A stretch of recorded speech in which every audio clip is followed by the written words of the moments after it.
gears here just a little bit to talk about fast food in general, or what I think you prefer to call quick service restaurants. Fast food works.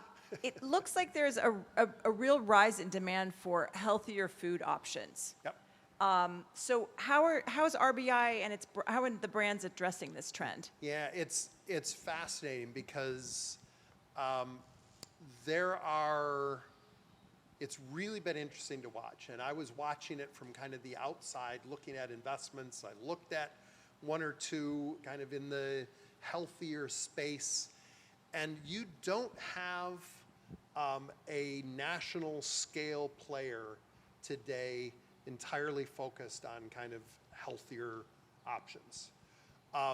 Where most of the healthier food is sold today is in existing chains.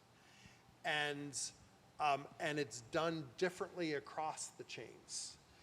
So, probably the biggest, most prominent today that is focused entirely on it is Sweetgreen. And they've got a couple hundred units. And it's pretty high ticket. So they're looking at a pretty rarefied demographic today that's going to work for them.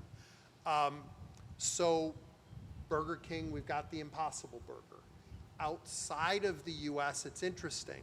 Outside of the U.S., it's not the Impossible Burger, but we have at Burger King the option, and a lot of the restaurants outside of the U.S. are unless it's a drive-through, fundamentally 100% digital. You go in, there are kiosks there, that's where you order, and you go in and you start to order a burger or a chicken sandwich or whatever it may be, and you've got an option as you're ordering that just says make it veg.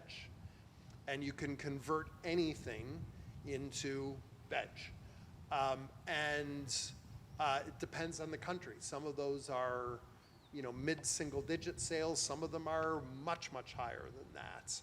And so, I think there is room for somebody to grow significantly just focused on that. There's a great local one, Porta Vida, right, that does a terrific job. But I think they've got 15 or 20 units.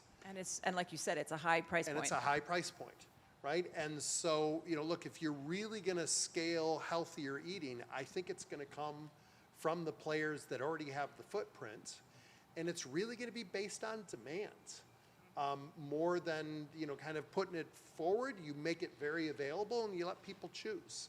There's a term that I've heard more in Europe than I've heard in here called flexitarians, right? And it is people who are not vegetarians, but they want to eat more that way.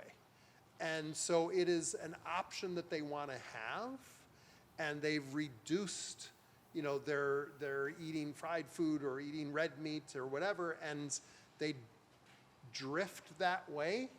And it's interesting because, we'll see, but my bet is you're going to see it more happen within existing chains than necessarily somebody getting really, really big that is 100% focused on that. And it's not going to happen at Tim Hortons. Well, we got healthy options at Tim's, but what's it the starts healthy as option? coffee and donuts, so it's a good morning option.